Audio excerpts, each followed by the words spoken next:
سنرى البلاد المسلم متناعسا لسكون عيش وأجابوا. നമ്മൾ കാഴ്ച മാത്രമേ നമുക്കില്ലാത്തതുള്ളൂ, വേറെയുള്ള എല്ലാ കഴിവും നമുക്കുണ്ട്. ഇപ്പോൾ ഞാൻ പറഞ്ഞ പോലെ ഡെഫ് ബ്ലൈൻഡിൽ ഉള്ള കുട്ടികളെ വെച്ച് നോക്കുമ്പോൾ നമ്മളെല്ലാവരും ഭാഗ്യവാന്മാരാണ്. എന്റെ മക്കൾ ഇങ്ങനെയാണെന്ന് പറഞ്ഞിട്ട് സങ്കടപ്പെട്ടിരിക്കല്ല വേണ്ടത്. അത് അവരോട് മക്കൾക്ക് ചിലപ്പോ ഉണ്ടാവും, അപ്പൊ അവരോട് പറഞ്ഞിട്ട് മുൻപന്തിയിലേക്ക്. അസ്സലാമു അലൈക്കും വറഹ്മത്തുള്ളാഹി. ബിസ്മില്ലാഹി അൽഹംദുലില്ലാഹി റബ്ബിൽ ആലമീൻ അസ്സലാത്തു വസ്സലാമു അലാ റസൂലില്ലാഹ്. വ്യത്യസ്തങ്ങളായ കഴിവുകളുള്ള ഒരുപാട് കുട്ടികളെ, വിദ്യാർത്ഥികളെ നമ്മൾ കാണാറുണ്ട്. അതിൽപ്പെട്ട ഒരു പ്രതിഭയാണ് ഇന്നത്തെ സവിശേഷം പ്രോഗ്രാമിൽ നമ്മോടൊപ്പം ഉള്ളത്. കഴിഞ്ഞ ദിവസം പ്രഖ്യാപിക്കപ്പെട്ട ഉജ്ജ്വല ബാല്യം പുരസ്കാരത്തിന് അർഹയായ ഒരു മിടുക്കിയാണ് ഇന്നത്തെ പീസ് റേഡിയോ സവിശേഷം പ്രോഗ്രാമിൽ നമ്മോടൊപ്പം ചേരുന്നത്. മലപ്പുറം ജില്ലയിലെ വള്ളിക്കാപ്പറ്റയുള്ള കേരള സ്കൂൾ ഫോർ ബ്ലൈൻഡിലാണ് പഠിക്കുന്നത്. 6ാം ക്ലാസ് വിദ്യാർത്ഥിനിയാണ്. നമുക്ക് കൂടുതൽ വിവരങ്ങൾ ഇൻഷാ അല്ലാ നമ്മുടെ ഈ ഒരു മിടുക്കിയോട് തന്നെ ചോദിച്ചറിയാം. ഞാൻ നിങ്ങൾക്ക് വേണ്ടി ആദ്യം പരിചയപ്പെടുത്തുകയാണ്. സിയ ഫാത്തിമ എന്നാണ് ഈ ഒരു കൊച്ചു മിടുക്കിയുടെ പേര്. നമുക്ക് ബാക്കി കാര്യങ്ങൾ ഇൻഷാ അല്ലാ സിയയോട് തന്നെ ചോദിച്ചറിയാം. സിയ, അസ്സലാമു അലൈക്കും വറഹ്മത്തുള്ളാഹി. വഅലൈക്കും അസ്സലാം. എന്തൊക്കെയുണ്ട് വിശേഷം? നല്ല വിശേഷം. ഒരു വലിയ പുരസ്കാരമൊക്കെ കിട്ടിയിട്ട് നിൽക്കുന്ന സമയമാണല്ലോ അല്ലേ? അതെ. എങ്ങനെയാണ് ഈ പുരസ്കാരത്തെ പറ്റി അറിഞ്ഞത്? ഉജ്ജ്വല ബാല്യം എന്നുള്ള പുരസ്കാരം. ഉജ്ജ്വല ബാല്യം ഇതിനു മുൻപ് ഞങ്ങളെ സ്കൂളിൽ നിന്ന് തന്നെ ഒരു കുട്ടിക്ക് കിട്ടിയിട്ടുണ്ടായിരുന്നു. അപ്പോൾ അവൾക്ക് കിട്ടിയ സമയത്ത് നമുക്കറിയില്ലായിരുന്നു ഇത് എന്താണെന്നുള്ളത്. അപ്പോൾ പിന്നെ അങ്ങനെ അറിയാൻ പറ്റി. എന്നിട്ട് എന്നാണ് ഈ പുരസ്കാരം പ്രഖ്യാപിക്കപ്പെട്ടത്? ഈ അടുത്താണല്ലോ അല്ലേ? അതെ, 5-ാം തീയതി ബുധനാഴ്ച. ഈ കഴിഞ്ഞ ബുധനാഴ്ച പ്രഖ്യാപിച്ചു. അങ്ങനെ ആരാണ് ഈ പുരസ്കാരത്തിന്റെ വിവരമൊക്കെ അറിയിച്ചത്? അവര് പത്രക്കാരെ വിളിച്ചിട്ടുണ്ടായിരുന്നു. അപ്പോൾ അങ്ങനെ സാധ്യത ഉണ്ട്, കിട്ടിക്കണമെന്ന് പറഞ്ഞു. അപ്പോൾ ആ ലിസ്റ്റിൽ വന്നിട്ടുണ്ടെന്നുള്ള വിവരം പത്രക്കാർ പറഞ്ഞപ്പോൾ അറിഞ്ഞു അല്ലേ? അതെ. എന്തായി, വലിയ സന്തോഷമായോ? വലിയ സന്തോഷമായി. ഇങ്ങനൊരു പുരസ്കാരം പിന്നെ സ്കൂളിലെ മറ്റുള്ളൊരു കുട്ടിക്ക് കിട്ടിയിട്ടുണ്ടെന്ന് പറഞ്ഞല്ലോ അല്ലേ? ആ കുട്ടിയുടെ പേരെന്തായിരുന്നു? ഹിബ ഫാത്തിമ. ഹിബ ഫാത്തിമ. അപ്പോൾ ഹിബ ഫാത്തിമയ്ക്ക് കിട്ടിയ സമയത്ത് സിയ ആഗ്രഹിച്ചിട്ടുണ്ടായിരുന്നോ? എനിക്ക് ഒരു പുരസ്കാരം കിട്ടണമെന്ന് ആഗ്രഹിച്ചിട്ടുണ്ടായിരുന്നോ? ആഗ്രഹിച്ചിട്ടുണ്ടായിരുന്നു. മാഷാ അല്ലാഹ്. ഈ ഒരു പുരസ്കാരത്തെ പറ്റി നമുക്ക് ഒന്നുകൂടി അറിയണം. നമുക്ക് അതിനു മുമ്പ് ആദ്യം സിയയുടെ കുടുംബ വിവരങ്ങളൊന്നും അറിയണം അല്ലേ? എവിടെ സിയയുടെ വീട്, നാട്, പിന്നെ വീട്ടിൽ ആരൊക്കെയുള്ളത്, അതൊക്കെ ഒന്ന് പറഞ്ഞാൽ. മലപ്പുറം ജില്ലയിൽ കൽപ്പകഞ്ചേരി ആണ് എൻ്റെ വീടുള്ളത്. പിന്നെ എനിക്ക് ഒരു ഇക്കാക്കുണ്ട്. ഞങ്ങൾ 2 മക്കളാണ് ഉള്ളത്. വാപ്പ, ഉമ്മ, അവരൊക്കെ പേരും വിവരങ്ങളൊക്കെ ഒന്ന് പറയൂ. ഉമ്മാൻ്റെ പേര് സുമയ്യത്താണ്. വാപ്പാൻ്റെ പേര് മുഹമ്മദ് കുട്ടി. ഇക്കാക്ക ഉമർ സിയാദ്. ഇക്കാക്ക എന്താ ചെയ്യണേ? ഇക്കാക്ക നഴ്സിംഗിന് പഠിക്കുക, BSc നഴ്സിംഗിന്. ഓക്കെ. അപ്പം എന്നിട്ട് ഈ ഒരു പുരസ്കാരം കിട്ടിയതിന് ശേഷം പിന്നെ ആദ്യമായിട്ട് ഒരു വിവരം അറിഞ്ഞപ്പോൾ എന്തായിരുന്നു പ്രതികരണം? ഇപ്പോൾ കഴിഞ്ഞ ദിവസം പത്രക്കാർ ആദ്യം സിയാനെ വിളിച്ച് പറഞ്ഞില്ലേ പുരസ്കാരം കിട്ടിയിട്ടുണ്ട്, ആ ലിസ്റ്റിലുണ്ട്. അപ്പോൾ ആദ്യം എന്തായിരുന്നു നമ്മൾ പിന്നെ പ്രതികരിച്ചത്? നല്ല സന്തോഷമായി, ഒരുപാട് സന്തോഷമായി. നമ്മൾ പ്രതീക്ഷിക്കാതെ പെട്ടെന്നായിരുന്നു വന്നിട്ടുണ്ടായിരുന്നത്. അപ്പം നല്ല സന്തോഷമായി. എന്നിട്ട് എല്ലാവരും വിളിച്ചറിയിച്ചോ വിവരം? എല്ലാവരും വിളിച്ചറിയിച്ചു. പിന്നെ എന്നിട്ട് എന്തൊക്കെയാണ് സ്കൂളിലെ വിവരങ്ങൾ? നമ്മളിപ്പോൾ എത്രാം ക്ലാസ്സിലാണ് പഠിക്കുന്നത് പറഞ്ഞ്?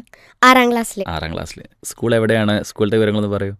കേരള സ്കൂൾ ഫോർ ദി ബ്ലൈൻഡിലാണ് ഞാൻ പഠിക്കുന്നത്. എവിടെയാണതുള്ളത്? മലപ്പുറം ജില്ലയിൽ വള്ളിക്കാപ്പറ്റ. 6ാം ക്ലാസ് വിദ്യാർത്ഥിനി. അപ്പോൾ സ്കൂളിൻ്റെ അടുത്താണ് ഇപ്പോൾ താമസം അല്ലേ? അതെ, സ്കൂളിൻ്റെ അടുത്താണ് ഇപ്പോൾ താമസം. എന്നിട്ട് സ്കൂളിൽ ആദ്യത്തെ 1ാം ക്ലാസ് മുതൽ തന്നെ സ്കൂൾ തന്നെ ആയിരുന്നു? ആ സ്കൂൾ തന്നെ ആയിരുന്നോ? അല്ല, ഞാൻ 1 മുതൽ 4 വരെ കൽപ്പകഞ്ചേരി LP സ്കൂളിൽ പഠിച്ചു. പിന്നെ 5ാം ക്ലാസ്സിലേക്കാണ് UP ആണ് ഇങ്ങോട്ട് വന്നത്. ഓക്കെ. പിന്നെ ഇപ്പോൾ വള്ളിക്കാപ്പറ്റ സ്കൂളിൽ പഠിക്കുന്നു. പിന്നെ ഇപ്പോൾ ഉജ്ജ്വല പുരസ്കാരം കിട്ടാനുള്ള കാരണങ്ങൾ എന്തൊക്കെയായിരുന്നു സിയക്കുള്ള? ഇപ്പോൾ സാധാരണ കുട്ടികളിൽ നിന്ന് വ്യത്യസ്തമായ ചില കഴിവുകൾ ഉണ്ടാകുമ്പോഴാണല്ലോ നമ്മൾ ഈ ഒരു പുരസ്കാരം പിന്നെ കൊടുക്കുക. എന്തൊക്കെയാണ് സിയക്കുള്ള പ്രത്യേകമായ കഴിവുകൾ? എന്തൊക്കെയായിരുന്നു നേരത്തെ നേടിയ നേട്ടങ്ങൾ? എന്തൊക്കെയായിരുന്നു? ഞാൻ LSS നേടിയിട്ടുണ്ടായിരുന്നു.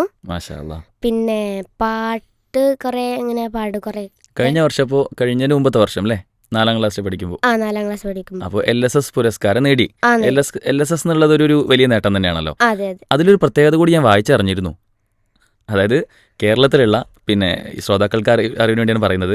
പിന്നെ പൊതുവിദ്യാലയങ്ങളിൽ പഠിക്കുന്ന ഇത്തരത്തിലുള്ള പിന്നെ സ്പെഷ്യൽ നീഡ്സുള്ള വിദ്യാർത്ഥികളിൽ ആദ്യമായിട്ട് LSS നേടുന്ന വിദ്യാർത്ഥിനിയാണ് സിയ ഫാത്തിമ അല്ലേ? അതെ. മാഷാ അല്ലാഹ്. അത് വലിയൊരു മാതൃക തന്നെയാണ്. മാഷാ അല്ലാഹ്. ഇനിയും ഒരുപാട് ഉയരങ്ങളിലേക്ക് എത്താൻ കഴിയട്ടെ. പിന്നെ ഇതിൽ LSS നേടുന്ന സമയത്തൊക്കെ നമുക്ക് ചില വിഷയങ്ങളോട് പ്രത്യേക താല്പര്യം ഉണ്ടാവുമല്ലോ. സ്കൂളിലൊക്കെ പഠിക്കുന്നതിൽ ഏറ്റവും ഇഷ്ടപ്പെട്ട വിഷയം ഏതാ? എനിക്ക് ഏറ്റവും ഇഷ്ടപ്പെട്ട വിഷയം മാത്സ് ആയിരുന്നു. ആ ആ ആ. അത് എനിക്ക് നല്ല ഇഷ്ടപ്പെട്ട വിഷയമായിരുന്നു. ഇഷ്ടപ്പെടാനുള്ള കാരണം എന്താ മാത്സ്? പ്രത്യേകിച്ച് കാരണമൊന്നുമില്ല. അതിൽ നമ്മൾ ചെറുതിൽ തൊട്ടേ നമ്മൾ 3ാം ക്ലാസ്സിലൊക്കെ പഠിക്കുമ്പോഴായാലും കൂട്ടാനും അങ്ങനെ എനിക്ക് ഭയങ്കര ഇഷ്ടമായിരുന്നു മാത്സ്. ഓക്കെ. പിന്നെ അല്ല, ഈ LSS പുരസ്കാരത്തിന് പുറമെ വേറെ എന്തൊക്കെയോ കുറേ മെഡലും സമ്മാനമൊക്കെ കിട്ടിയിട്ടുണ്ടല്ലോ, അതെന്തിനൊക്കെയായിരുന്നു? അത് സ്കൂൾ പഞ്ചായത്ത് കലോത്സവത്തിന് കുറേ കിട്ടിയിട്ടുണ്ടായിരുന്നു ആ. 4ാം ക്ലാസ് പഠിക്കുന്ന സമയത്ത്. ആ. പിന്നെ അത് കഴിഞ്ഞ് 5ാം ക്ലാസ്സിൽ വന്നപ്പോൾ സബ് ജില്ലക്ക് കിട്ടി. പിന്നെ ശാസ്ത്രോത്സവത്തിന് പോയിരുന്നു, ഉം. അതിന് A ഗ്രേഡ് കിട്ടി. എന്തൊക്കെയായിരുന്നു ഐറ്റം ശാസ്ത്രോത്സവത്തിൽ ഉണ്ടായിരുന്നത്? ശാസ്ത്രോത്സവത്തിൽ കോറോഗ്രാഫ് പുൽപ്പായ ആയിരുന്നു ഉണ്ടായിരുന്നത്. കഴിഞ്ഞ വർഷം ശാസ്ത്രോത്സവത്തിന് പങ്കെടുത്തപ്പോൾ പുൽപ്പായ നിർമ്മാണത്തിലായിരുന്നു പങ്കെടുത്തത് അല്ലേ? അതെ, ആ, അതിലെന്താ സമ്മാനം കിട്ടിയത്? A grade. മാഷാ അല്ലാ. ഓക്കെ. ഇപ്രാവശ്യം ആ. ശാസ്ത്രോത്സവത്തിന് പ്ലാസ്റ്റിക് കെയിൻ കൊട്ട നിർമ്മാണം ചെയ്തു. പ്ലാസ്റ്റിക് കെയിൻ അല്ലേ? ആ, ആ, പ്ലാസ്റ്റിക് ഓക്കെ. കെയിൻ. അതിന് ഫസ്റ്റ് കിട്ടി. മാഷാ അല്ലാ. ഏതിൽ? സബ് ജില്ലാ തലത്തിൽ ഫസ്റ്റ് കിട്ടി. നമ്മൾ സ്പെഷ്യൽ സ്കൂൾ ആയതുകൊണ്ട് നമ്മൾ സംസ്ഥാനത്തേക്ക് പോയി. Okay okay. സബ് അപ്പോൾ ജില്ല ചെയ്യാണ്ട് സംസ്ഥാന തലത്തിൽ എന്ത് കിട്ടി? ഫസ്റ്റ് കിട്ടി. ഏത്, ഈ പുൽപ്പായാണോ നമ്മുടെ പ്ലാസ്റ്റിക് കെയിൻ അല്ലേ? ആ. Okay okay. മാഷാ അല്ലാ. LP സ്കൂളിൽ പഠിക്കുന്ന സമയത്ത് ഞാൻ സബ് ജില്ലയിലൊക്കെ പോകുന്നുണ്ടായിരുന്നു. പിന്നെ അതിന് പുറമെ വേറെ എന്തൊക്കെ ഉണ്ടായിരുന്നല്ലോ ഈ ഒരു വർക്ക്, ഈ ശാസ്ത്രോത്സവം അല്ലാതെ വേറെ എന്താ കിട്ടിയിരുന്നത്? വേറെ നമ്മൾ സ്പെഷ്യൽ സ്കൂൾ സംസ്ഥാന കലോത്സവം ഉണ്ടായിരുന്നു. ഉം. പിന്നെ സബ് ജില്ലാ കലോത്സവം ഉണ്ടായിരുന്നു, അതിനൊക്കെ പോയിട്ടുണ്ടായിരുന്നു. അതിനൊക്കെ എന്തൊക്കെയാ സമ്മാനം കിട്ടിയത്? ഏതൊക്കെ ഐറ്റത്തിലാണ് കിട്ടി? ഈ പ്രാവശ്യം ഹിന്ദി പദ്യം 3rd A ഗ്രേഡ് കിട്ടി. മാഷാ അല്ലാ. സംഘഗാനം ദേശഭക്തിഗാനം 3rd A ഗ്രേഡ്. ഉം. പിന്നെ അറബി പദ്യം ഉം. A ഗ്രേഡ് കിട്ടി. അറബി ഗാനം A ഗ്രേഡ് കിട്ടി. ഉം. പിന്നെ നൃത്തം ഉണ്ടായിരുന്നു പ്രാവശ്യം, നാടോടി നൃത്തം, ഉം. അതിന് A ഗ്രേഡ് കിട്ടി. ഉം. പിന്നെ കഴിഞ്ഞ കൊല്ലമാണ് പങ്കെടുത്തത് എല്ലാം. ആ, കഴിഞ്ഞ കൊല്ലം ഇതേപോലെ തന്നെ ഈ ഐറ്റംസിനെ പങ്കെടുത്തത്? അല്ലല്ല, കഴിഞ്ഞ പ്രാവശ്യം ഉം. സംഘഗാനം ദേശഭക്തിഗാനം, ഉം. അറബി ഗാനം, അറബി പദ്യം, തമിഴും. അതാണ് തമിഴും? തമിഴ്. ഫുൾ വെറൈറ്റി ആണല്ലോ. തമിഴൊന്നും പൊതുവെ പങ്കെടുക്കാത്ത ഐറ്റങ്ങളായിരിക്കും അല്ലേ? അതെ. ആൾക്ക് അറിയാത്തതുകൊണ്ട്. ഓക്കെ. എന്നിട്ട് നമുക്കിന്ന് എല്ലാം കേൾക്കണല്ലേ, ഇന്ന് ശ്രോതാക്കൾക്ക് വേണ്ടിയിട്ട് നമുക്ക് ഇതൊക്കെ ഒന്ന് പിന്നെ പാടുകയൊക്കെ ചെയ്യണ്ടേ? ഇൻഷാ അല്ലാ. പിന്നെ അപ്പോൾ ഇതിലൊക്കെ സമ്മാനം കിട്ടി. ഇത് ഇപ്പോൾ 2-3 കാര്യങ്ങളാണ്. ഒന്ന് LSS കിട്ടി, പിന്നെ ശാസ്ത്രോത്സവത്തിലെ പുരസ്കാരങ്ങൾ, അതുപോലെ തന്നെ കലോത്സവത്തിലെ നേട്ടങ്ങൾ അല്ലേ? ഇങ്ങനെ വ്യത്യസ്ത രൂപത്തിലാണ് നമ്മൾ ഇടപെടുന്നത് അല്ലേ? ഞാൻ ആദ്യം ഒരു കാര്യം ചോദിക്കട്ടെ, അപ്പം ഇങ്ങനെ വ്യത്യസ്ത കാര്യങ്ങളൊക്കെ ഇടപെടണമെങ്കിലേ നമുക്കൊരു മോട്ടിവേഷൻ വേണമല്ലോ. അപ്പോൾ ഇതിന് എങ്ങനെ ഒരു മോട്ടിവേഷൻ കിട്ടിയപ്പോൾ ചില കുട്ടികൾ ഇപ്പോൾ കലോത്സവത്തിൽ വളരെ ഉഷാറായിട്ട് പ്രകടിപ്പിക്കും, ചിലർ ശാസ്ത്രോത്സവത്തിൽ വളരെ ഭംഗിയായിട്ട് പ്രകടിപ്പിക്കും. എന്താ പിന്നെ എല്ലാത്തിലും പിന്നെ മത്സരിക്കാനുള്ള ഒരു പ്രേരകം എന്തായിരുന്നു? ഉജ്ജ്വലവാലിയൊക്കെ കൊടുക്കാനൊക്കെ എന്നെ പ്രേരിപ്പിച്ചത് നാസർ സാറായിരുന്നു. നമ്മളെ സ്കൂളിൽ വർക്ക് ചെയ്യുന്ന നാസർ സാറായിരുന്നു. അപ്പോൾ ഒരുപാട് മോട്ടിവേഷൻ ഉണ്ടായി. പിന്നെ നിസാർ സാറായിരുന്നു ഈ ഇതുപോലെ സംഘഗാനം ദേശഭക്തിഗാനം പാട്ടുകളൊക്കെ പഠിപ്പിച്ചിട്ടുണ്ടായിരുന്നത്. നിസാർ സാറായിരുന്നു. അപ്പോൾ ഈ LP സ്കൂളിൽ പഠിക്കുന്ന സമയത്ത് ആരായിരുന്നു അവിടെ ഏറ്റവും സഹായകമായിട്ടുണ്ടായിരുന്നത്? സാർമാരോ മാഷ്മാരോ ആരെങ്കിലും? LP സ്കൂളിൽ HM ആയിരുന്ന നാസർ മാഷിക്കാണ് കൂടുതൽ സപ്പോർട്ട് ചെയ്തിട്ടുണ്ടായിരുന്നു. അപ്പൊ ഈ സാർമാരാണ് നമ്മളെ കൃത്യമായിട്ട് ട്രെയിൻ ചെയ്ത് ചാനലൈസ് ചെയ്തത് അല്ലേ? ഈ വിജയത്തിലേക്ക് എത്തിക്കാനുള്ള നിർണായക പങ്ക് സാർമാരാണ് അല്ലേ? നമുക്ക് സാർമാരിലേക്ക് വരാം. ആദ്യം നമുക്ക് ശ്രോതാക്കൾ ഇത്രയും പിന്നെ സമ്മാനങ്ങൾ കിട്ടിയെന്ന് പറയുമ്പോൾ ഈ ഒരു ഇന്റർവ്യൂ കാണുന്ന ആളുകളൊക്കെ ചിന്തിക്കുന്നുണ്ടാവും, അപ്പോൾ ഇത്രയൊക്കെ കിട്ടുമെങ്കിൽ അതൊന്നും നമുക്ക് കേൾക്കാനും ആഗ്രഹം ഉണ്ടല്ലോ, എങ്ങനെയായിരിക്കും പിന്നെ സിയ അവിടെ സ്റ്റേജിൽ ഈ ഒരു ഐറ്റം പ്രകടിപ്പിച്ചതെന്ന് കാണാനൊക്കെ ആഗ്രഹം ഉണ്ടാവും അല്ലേ? അപ്പോൾ അവർക്ക് വേണ്ടി നമുക്ക് ഒരു കുറച്ചും പാടിയാലോ? പാട്ടാണോ ഏതാ നല്ലത്? ഇപ്പോൾ പാട്ട് പാടാം. ഓക്കെ. ഏതാ പാടാം? ഏത് ഐറ്റത്തിലായിരുന്നു ഏറ്റവും ഇഷ്ടപ്പെട്ട് സമ്മാനം കിട്ടിയ ഐറ്റം ഏതായിരുന്നു? അറബി പദ്യം. ഓക്കെ. അസ്സലാമു അലൈക്കും വറഹ്മത്തുള്ളാഹി വബറകാതുഹു. احتلال اليهود في فلسطين. هذا الشعر بقلم نوفل ماسرميل في بحر الكامل. متفاعل متفاعل متفاعل متفاعل متفاعل متفاعل رفع البكاء من بلاد المسلمين. قرب الأنام إلى القيامة مسرعين. ظلمت تغاث بأن حول جناية وتصيب دوما في البريء الطاهرين. تتمايل البنيان أطفالا أنين وتصب نارا دون رأف ساكبين وتلاشت الأولاد من حسر حمين وتوافى الآلام دوما ناظرين فئة اليهود ولم تكن أبدا مقين متحملا بعقاب عهد الفاجرين بسماحة الأبناء كنتم حافظين بكمال رأفتهم كذا متناعمين غلبت يهود على البلاد شنيعة وبدون ذكر مساعدات فلسطين جعل الشجاع الفاتحون سلاحهم بخشوع قلب دون خوف القاتلين منح الإله سماحة وحماية وكمال نصر بالملائكة فاتحين سنرى البلاد المسلمين متناعسا لسكون عيش وأجابوا سائلين عجمت صهاينة ومن تبعت بها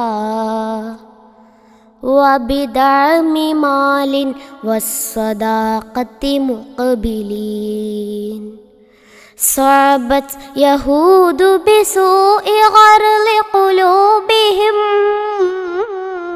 بعداوة لرجال أرض المؤمنين شهداؤنا المقدام أنتم مفلحون عجبا لأمر المؤمنين صابرين وتطير يوما علمكم أعلى السماء فتلاشت اليهود أبدا خاسرين يا ربنا أنقذ أخانا المسلمين من ظلم فجار اليهود الفاسقين شكرا മാഷാ അല്ലാഹ് ബാറക്കല്ലാഹു ഫീക്.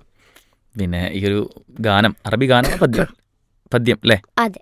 ഓക്കെ, അറബി പദ്യം. മാഷാ അല്ലാഹ്. ഇത് പിന്നെ ഫലസ്തീനാണല്ലോ വിഷയം അല്ലേ? അതെ. കേൾക്കുമ്പോൾ തന്നെ ഓരോ വാക്കുകൾ നമുക്ക് ചെറിയ രൂപത്തിലൊക്കെ അർത്ഥം മനസ്സിലാവുന്നുണ്ട്.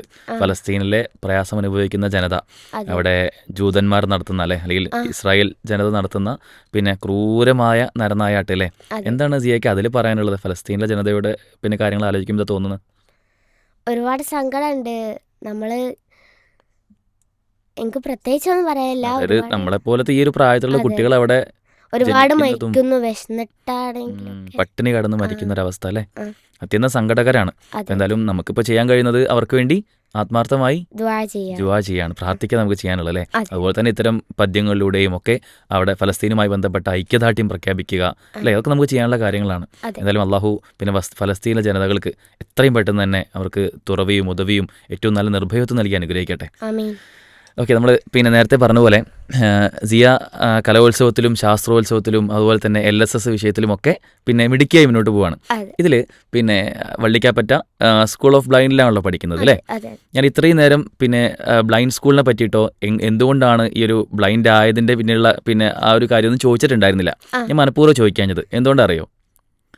പൊതുവെ പിന്നെ കാഴ്ചയ്ക്ക് പരിമിതിയുള്ള ആളുകളോട് പിന്നെ പൊതുജനങ്ങൾക്ക് ചില സമീപനമുണ്ട്. അത് ചില ആൾക്കാർക്ക് പിന്നെ കാഴ്ചയ്ക്ക് കുറച്ചൊരു പ്രയാസമുള്ള ആളുകളാണെങ്കിൽ അവർ ചിന്തിക്കുക, ഔ പാവംല്ലേ ആ കുട്ടി, എന്താ ആ കുട്ടീൻ്റെ ഒരു അവസ്ഥ എന്ന് പറഞ്ഞിങ്ങനെ വളരെ സിമ്പതി പറഞ്ഞ് നോക്കുന്ന ചില ആൾക്കാരുണ്ട്. അതൊരു കണക്കിന് പോസിറ്റീവാണ് അല്ലേ. പക്ഷെ ചിലപ്പോൾ എന്ത് ചെയ്യും, അത് കാഴ്ചപരിമിതിയുള്ള ആൾക്ക് ഇഷ്ടപ്പെടില്ല. മറ്റു ചില ആൾക്കാരുണ്ട് അവരെ പരിഗണിക്കാതെ അവഗണിച്ചുകൊണ്ട്, അപ്പോൾ കാഴ്ചപരിമിതിയുള്ള ആളല്ലേ അവരെ പല പേരൊക്കെ വിളിക്കല്ലേ, കണ്ണുപൊട്ടൻ, അന്ധൻ എന്നൊക്കെ പറഞ്ഞ് കളിയാക്കുന്ന ആളുകളെയും കാണാൻ കഴിയും, കുറച്ചാളുകൾ അല്ലേ.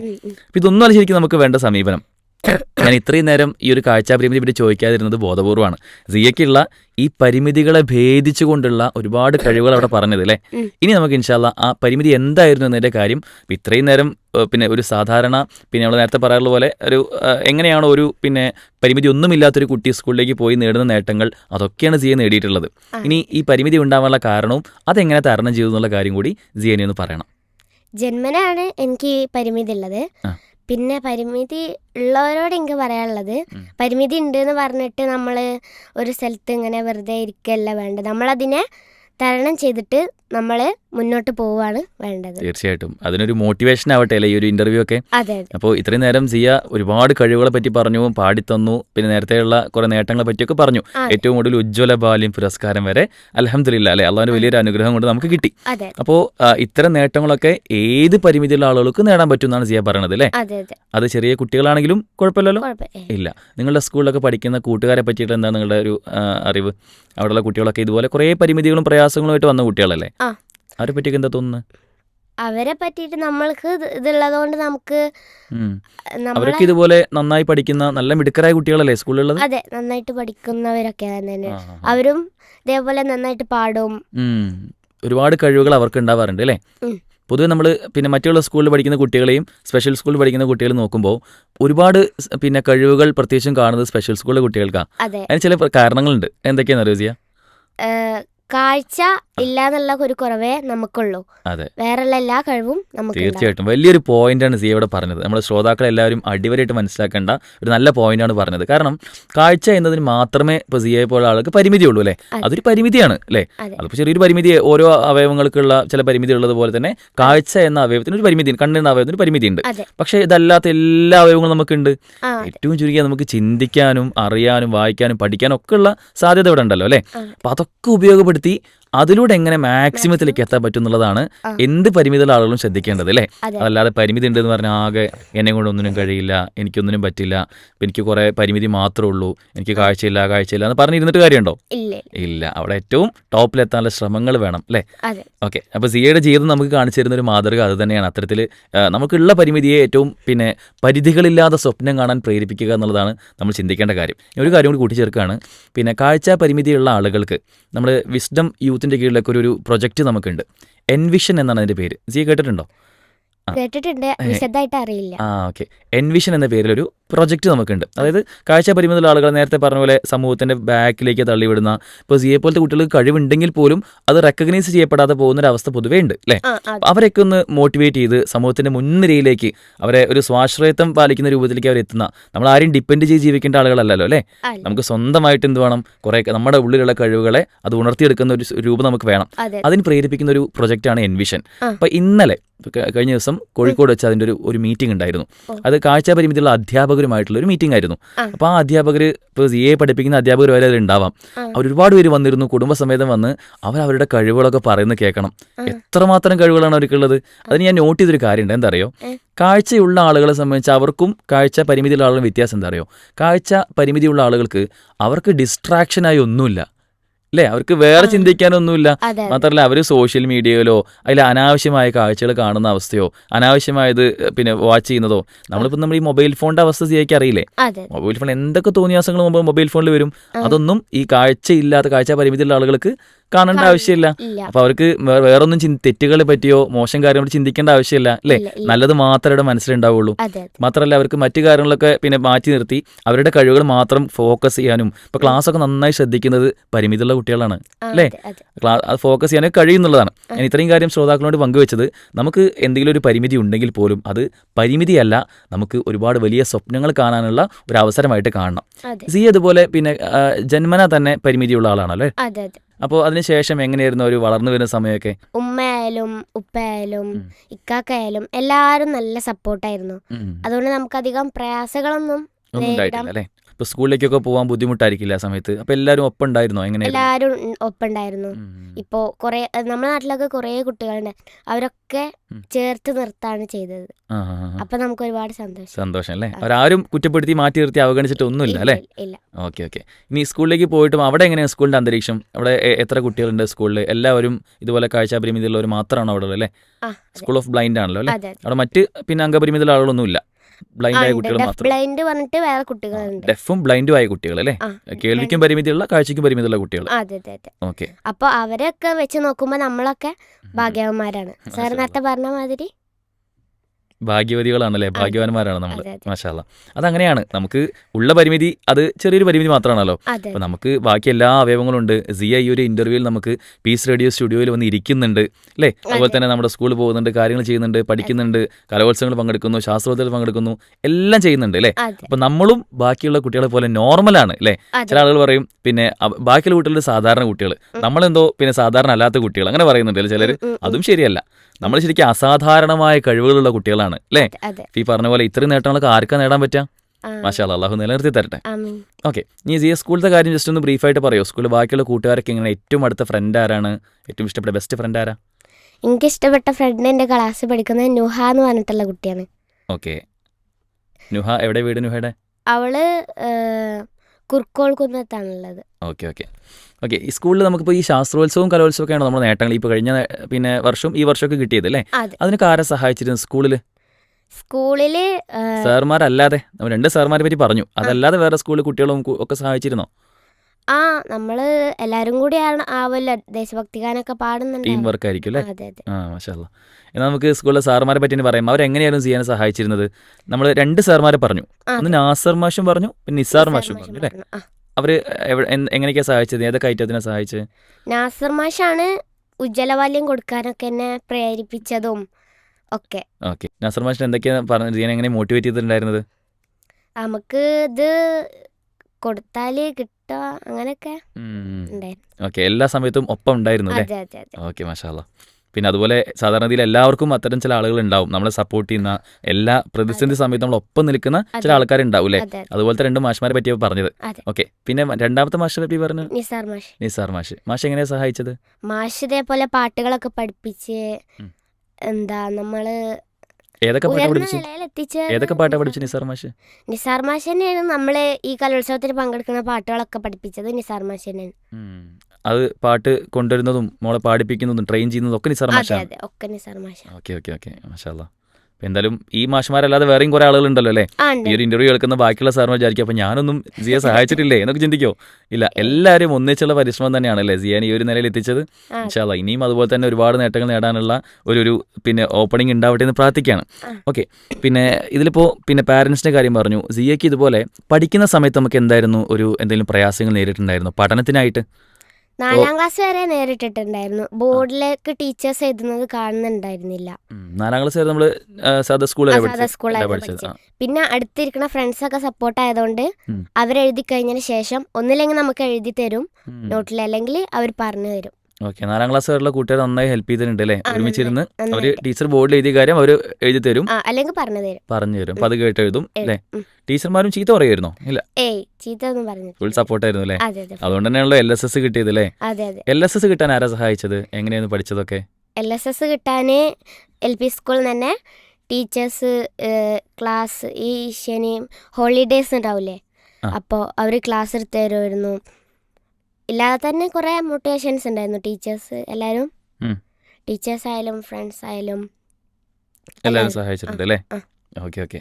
മാഷാ അല്ലാ. ഇപ്പോൾ സിയ 6ാം ക്ലാസ്സിൽ. ഇപ്പം ഞാൻ 6ാം ക്ലാസ്. ഇനി 7, 8, 9, 10, +1, +2 അത് കഴിഞ്ഞ് ഒരു ക്യാമ്പസ് അല്ലേ? പിന്നെ ജോലി, കുടുംബം ഒക്കെ പോകണ്ടേ? നമുക്ക് മുന്നോട്ട് പോകണ്ടേ? അതെ. ഓക്കെ. അതിനെ പറ്റിയുള്ള സ്വപ്നങ്ങൾ എന്തൊക്കെയാണ്? ഇനി ഭാവിയിൽ എന്താവാനാണ് ആഗ്രഹം? ടീച്ചർ ആവാനാണ് ആഗ്രഹം. കൂടെ ഈ മ്യൂസിക് ഒന്ന് നിലനിർത്തിയിട്ട് കൊണ്ടുപോകണം. ഓക്കെ. ഈ പാട്ടുകൾ പാടി ട്രെയിൻ ചെയ്ത് പോകണം. അതെ. ഓക്കെ. അപ്പോൾ ടീച്ചർ ആവണമെങ്കിൽ ഏത് ടീച്ചറാണ് വേണ്ടത്? മാത്സ് ടീച്ചറാണ് അവന് ഇതുവരെ എനിക്ക് ഇഷ്ടം. മാത്സ് ആണ് ഏറ്റവും ഇഷ്ടപ്പെട്ട സബ്ജക്ട്. അതെ. മാത്സ് എളുപ്പമാണോ എപ്പോഴും? അതെ. സാധാരണ കുട്ടികൾക്കൊക്കെ മാത്സ് ഭയങ്കര ടഫാണ്. എനിക്ക് ഇതുവരെ പഠിച്ചാൽ മാത്സ് അൽഹംദുലില്ലാ എളുപ്പമാണ്. ശരി, മാഷാ അല്ലാ. ഞാൻ നേരത്തെ പറഞ്ഞല്ലേ ഇങ്ങനെയുള്ള പിന്നെ അനിതര സാധാരണമായ കഴിവുള്ള കുട്ടികൾക്ക് ഉണ്ടാകുന്ന ഒരു പ്രത്യേകതയാണ്. ബാക്കിയുള്ളവർക്ക് ടഫ് ആകുമ്പോൾ അവർക്ക് അത് എളുപ്പമായിരിക്കും. പൊതുവെ അങ്ങനെയാണ്. അപ്പോൾ ഇനി മുന്നോട്ട് പോകുമ്പോഴും മാത്സ് തന്നെയാണ് നമ്മൾ സ്റ്റിക്ക് ഓൺ ചെയ്യണം അല്ലേ? അപ്പോൾ മാത്സ് ഇഷ്ടപ്പെടുന്ന ആൾക്ക് വേണമെങ്കിൽ ഇപ്പോൾ ടീച്ചർ അല്ലാതെ വേറെയും കുറേ ഓപ്ഷൻസ് ഉണ്ടല്ലോ. നമുക്ക് വേണമെങ്കിൽ IIT-കളിൽ പഠിക്കാം, NIT-കളിൽ പഠിക്കാം, എഞ്ചിനീയറിംഗ് ഒക്കെ പഠിക്കാം. അതൊന്നും വേണ്ട. CA ഫീൽഡും താല്പര്യമുണ്ട് അല്ലേ? ഓക്കെ. അപ്പോൾ ടീച്ചിങ് ആണ് ഇഷ്ടം. അത് തന്നെ സ്പെഷ്യൽ സ്കൂളിൽ പഠിപ്പിക്കുന്ന ടീച്ചറാവണോ അതോ കോളേജ് പഠിപ്പിക്കുന്ന ടീച്ചറാവണോ സ്കൂൾ പഠിപ്പിക്കുന്നത് എങ്ങനെയാണ്? കോളേജ് ടീച്ചർ ആവണം അല്ലേ? ഓക്കെ. അപ്പോൾ അതിന് ഇനിയും കുറെ കടമ്പകൾ കിടക്കാണ്ട് അല്ലേ? നെറ്റ് എഴുതണം, ഇനി ഒരു ഡോക്ടറേറ്റും PhD ഒക്കെ എടുക്കണം അല്ലേ? അങ്ങനെ കുറെ നേട്ടങ്ങളൊക്കെ നേടാനുണ്ട്. ഇൻഷാ അല്ലാ എന്തായാലും എല്ലാം എളുപ്പമാവട്ടെ. നമ്മളെ ഈ ഒരു ഇന്റർവ്യൂ അവസാനിക്കാൻ പോവാണ്. ആരോടൊക്കെയാണ് ഈ ഒരു സമയത്ത് നന്ദി പറയാനുള്ളത്? അത് നമ്മളെ LP സ്കൂളിലെ ടീച്ചേഴ്സ് ആയാലും HM ആയാലും അതേപോലെ ഇപ്പോൾ നമ്മൾ പഠിക്കുന്ന സ്കൂളിലെ ടീച്ചേഴ്സ് HM ഇപ്പോൾ നിസാർ സാറ് എല്ലാവരെയും നന്ദി അറിയിക്കണം. ആരും ഒരു പേരെടുത്ത് പറയുന്നില്ല, എല്ലാവർക്കും ഒരുപാട് നന്ദി. ഇത്രയും കാലം നമ്മളെ വളർത്തിയ ടീച്ചേഴ്സിന് എല്ലാവരോടും. അതെ. ഓക്കെ. പിന്നെ ഇനി എന്താണ് പിന്നെ ഈ ഒരു ഇന്റർവ്യൂവിന്റെ അവസാനത്തേക്ക് എത്തുമ്പോൾ പിന്നെ ബാക്കിയുള്ളത് കേൾക്കുന്ന കുട്ടികളോ ആദ്യം പറയാനുള്ളത് എന്താ? നമ്മള് കാഴ്ച മാത്രമേ നമുക്കില്ലാത്തതുള്ളൂ, വേറെയുള്ള എല്ലാ കഴിവും നമുക്കുണ്ട്. ഇപ്പൊ ഞാൻ പറഞ്ഞ പോലെ ഡെഫ് ബ്ലൈൻഡിലുള്ള കുട്ടികളെ വെച്ച് നോക്കുമ്പോൾ നമ്മളെല്ലാവരും ഭയങ്കര അനുഗ്രഹീതരാണ്. അതെ. ഡെഫ് ബ്ലൈൻഡ് മാത്രമല്ല വേറെയും കുറേ പ്രയാസമുള്ള കുട്ടികളുണ്ട്. നേരത്തെ നമ്മൾ പാട്ടിൽ തന്നെ പറഞ്ഞില്ലേ, എവിടെ ഫലസ്തീനിലെ കുട്ടികളല്ലേ, അവരെ കുറിച്ച് നോക്കുമ്പോൾ എത്രയോ ഭാഗ്യവാന്മാരല്ലേ? അതെ. അപ്പൊ ഈ പരിമിതിയൊന്നും ഒരു പരിമിതി അല്ല അല്ലേ? ഇനിയും വലിയ നേട്ടങ്ങൾ നേടാനുള്ള അവസരങ്ങളാണ് അല്ലേ? അപ്പോ പരിമിതി ആലോചിച്ച് തകർന്നിരിക്കുകയല്ല വേണ്ടത് അല്ലേ? മുന്നോട്ട് അതിനെയൊക്കെ തരണം ചെയ്ത് മുന്നോട്ട് പോവുകയാണ് വേണ്ടത്. അതെ, തീർച്ചയായിട്ടും. അപ്പം അതിന് സിയയുടെ ഒരു ജീവിതം എല്ലാവർക്കും പ്രേരകമാവട്ടെ എന്ന് പ്രാർത്ഥിക്കുകയാണ് അല്ലേ? അതോടൊപ്പം ഇത് കാണുന്ന രക്ഷിതാക്കളോട് എന്താ പറയാനുള്ളത്? ഇപ്പം സിയയുടെ ഉമ്മയും ഉപ്പയും നന്നായി സഹായിച്ചിരുന്നു എന്ന് പറഞ്ഞു. ഒരുപക്ഷെ ഈ ഒരു ഇന്റർവ്യൂവിന് പോലും സിയെ എത്തിച്ചത് ഉമ്മയും അതുപോലെ തന്നെ പിന്നെ ഇക്കാക്കയാണ്. അപ്പൊ അവരൊക്കെ എപ്പോഴും സിയന്റെ കൂടെ ഉണ്ട്. എല്ലാ കാര്യത്തിനും എന്തെങ്കിലും ഒരു പ്രയാസം വന്ന് അപ്പം സപ്പോർട്ട് ചെയ്യും. സിയക്ക് എന്തെങ്കിലും സങ്കടം വരുമ്പോൾ സപ്പോർട്ട് ചെയ്യും. ഇത്തരം പിന്നെ ഐറ്റംസിനൊക്കെ പോകാനില്ലേ, കലോത്സവത്തിനും ശാസ്ത്രോത്സവത്തിനൊക്കെ പോകാൻ അവരൊപ്പം ഉണ്ടായിരുന്നില്ലേ എല്ലാ കാര്യങ്ങൾക്കും? അപ്പോൾ അവരെ പോലെയുള്ള ഇപ്പോൾ ഒരു പിന്നെ പരിമിതിയുള്ളൊരു കുട്ടി ഉണ്ടെങ്കിൽ അവരുടെ രക്ഷിതാക്കളോട് എന്താ പറയാനുള്ളത്? അവരുടെ രക്ഷിതാക്കളോടും തന്നെ പറയാനുള്ളത്, എൻ്റെ മക്കളെങ്ങനെയാണെന്ന് പറഞ്ഞിട്ട് സങ്കടപ്പെട്ടിരിക്കല്ല വേണ്ടത്. അത് അവരോട് മക്കൾക്ക് ചിലപ്പോൾ ഉണ്ടാവും, അപ്പൊ അവരോട് പറഞ്ഞിട്ട് മോട്ടിവേറ്റ് ചെയ്യണം അവരെ വേണ്ടത് അല്ലേ? അതെ. അല്ലാതെ കുട്ടികൾ അങ്ങനെ ആയിപ്പോയി എന്ന് പറഞ്ഞ് മാറിയിരിക്കല്ലേ വേണ്ടത്. സിയന്റെ ഉമ്മയും ഉപ്പയും പിന്നെ ഇക്കാക്കി എങ്ങനെയാണോ അതുപോലെ ആവണം എന്നല്ലേ ബാക്കിയുള്ളവരൊക്കെ? മാഷാ അല്ലാ. ഓക്കെ. പിന്നെ നേരത്തെ പറഞ്ഞ പോലെ ഈ കാഴ്ച പരിമിതിയെ പറ്റി പൊതുസമൂഹം ആലോചിക്കുന്ന ഒരു കാര്യമുണ്ട്. അവരോട് എന്താ പറയാനുള്ളത്? ഇപ്പൊ നാട്ടുകാരായിട്ട് കാണുന്ന ആളുകൾ, ഒരുപക്ഷെ ബസ്സിൽ പോകുമ്പോൾ നിങ്ങളെ കാണുന്ന ആളുകൾ, അവരോട് എന്താ പറയാനുള്ളത്? നമ്മളും നിങ്ങളെപ്പോലെ തന്നെയാണ്. അതായത് കാഴ്ചയില്ലാന്ന് മാത്രമേ നമുക്കുള്ളതുള്ളൂ, പക്ഷെ അതിന് പകരമായിട്ട് റബ്ബ് നമുക്ക് വേറെ കഴിവുകളൊക്കെ തന്നിട്ടുണ്ട്. തീർച്ചയായിട്ടും. മാഷാ അല്ലാ. അതാണ് ഏറ്റവും വലിയ പോയിന്റ്. കാഴ്ച എന്നതിന് ചെറിയൊരു പരിമിതി റബ്ബ് നമുക്ക് തന്നു. അതെന്താണ്? ഒരു പരീക്ഷണാണ് അല്ലേ? നമുക്കറിയാലോ ഈ ഭൂമിയിലെ ജീവിതം അല്ല ഏറ്റവും ആത്യന്തികമായിട്ടുള്ളത്. നമ്മളൊക്കെ മരണപ്പെട്ട് മറ്റൊരു ലോകം ആഗ്രഹിക്കുന്നവരാണ് അല്ലേ? അതെ. അവിടെ നമ്മൾ എന്തായാലും എത്തും. അവിടെ നമുക്ക് സ്വർഗവും നരകമേ ഉള്ളൂ അല്ലേ? അപ്പൊ അതിനു മുമ്പ് നമുക്ക് എന്ത് ചെയ്യണം? ഇത്തരത്തിലുള്ള പിന്നെ കുറെ നേട്ടങ്ങൾ നേടാനുള്ള ഒരു വലിയ ഓപ്പണിംഗ് ആണ് ശരിക്കും ഇത്തരത്തിലുള്ള ഇന്റർവ്യൂകളും മറ്റൊക്കെ. അപ്പൊ സിയ അവിടെ നാട്ടുകാരോട് പറഞ്ഞു, നമ്മുടെ രക്ഷിതാക്കളോട് പറഞ്ഞു, അതുപോലെ തന്നെ നമ്മുടെ കൂട്ടുകാരോടും പിന്നെ എല്ലാവരോടും പറഞ്ഞു കുറെ കാര്യങ്ങൾ. എല്ലാത്തിന്റെയും ഒരു ആത്യന്തികമായ കാര്യം എന്നുള്ളത് ഈ പരിമിതി എന്നുള്ളത് സിയക്ക്, ഇപ്പൊ സിയെ പോലുള്ള കാഴ്ച പരിമിതിയുള്ള ആളുകൾക്ക് ഒരു ചെറിയ കാര്യം മാത്രമാണ്. അതൊരു ചെറിയ പരിമിതിയേ അല്ല അല്ലേ? ഇനിയും കുറേ മുന്നോട്ട് പോകാനുള്ള ഒരു മോട്ടിവേഷനായി, ഒരു ഊർജ്ജമായിട്ട് മാറാനുള്ള ഒരു കാരണമായിട്ട് മാറണം അല്ലേ അതൊക്കെ? ഓക്കെ, തീർച്ചയായിട്ടും. അപ്പോൾ സിയ നമ്മൾ ഇന്റർവ്യൂ അവസാനിപ്പിക്കുകയാണ്. ഇൻഷാ അല്ലാ ഇനിയും ഒരുപാട് ഉയരങ്ങളിൽ പിന്നെ കൂടുതൽ നേട്ടങ്ങൾ എത്തി. പിന്നെ ഇത് ഉജ്ജ്വല ബാല്യമാണ്, ഇനി ഉജ്ജ്വല യൗവനവും പിന്നെ ഉജ്ജ്വല വാർദ്ധക്യവും വരെ ഇൻഷാ അല്ലാ സിയയ്ക്ക് നേടിയെടുക്കാൻ കഴിയട്ടെ എന്ന് പ്രാർത്ഥിക്കുകയാണ്. ഇതുപോലെ കുറേ നേട്ടങ്ങൾ നേടുന്ന, നേരത്തെ പറഞ്ഞ പോലെ അധ്യാപികയായി ഏറ്റവും നല്ലൊരു കോളേജ് അധ്യാപികയായിട്ട് മാറുന്ന, അല്ലെങ്കിൽ മാത്സ് ഇഷ്ടപ്പെട്ട് അതിൽ ഏറ്റവും ഗവേഷണമൊക്കെ ചെയ്തു പോകുന്ന നല്ല ഉയരങ്ങളിലേക്ക് എത്താൻ സിയയ്ക്ക് കഴിയട്ടെ എന്ന് പ്രാർത്ഥിക്കുകയാണ്. ഇതുപോലുള്ള ഒരുപാട് വിദ്യാർത്ഥികൾക്ക്, പരിമിതിയുള്ള വിദ്യാർത്ഥികൾക്ക് സിയെ പോലുള്ള ആളുകൾ വലിയ മോട്ടിവേഷൻ തന്നെയാണ് തീർച്ചയായിട്ടും. അവർക്കൊക്കെ ഈ ഒരു ഇന്റർവ്യൂ ഏറ്റവും സഹായകമാവട്ടെന്ന് പ്രാർത്ഥിക്കുന്നു. സിയ, ബാറക്കല്ലാഹു ഫീക്കും. അസ്സലാമു അലൈക്കും വറഹ്മത്തുള്ളാഹി വബറകാതുഹു. വഅലൈക്കും അസ്സലാം.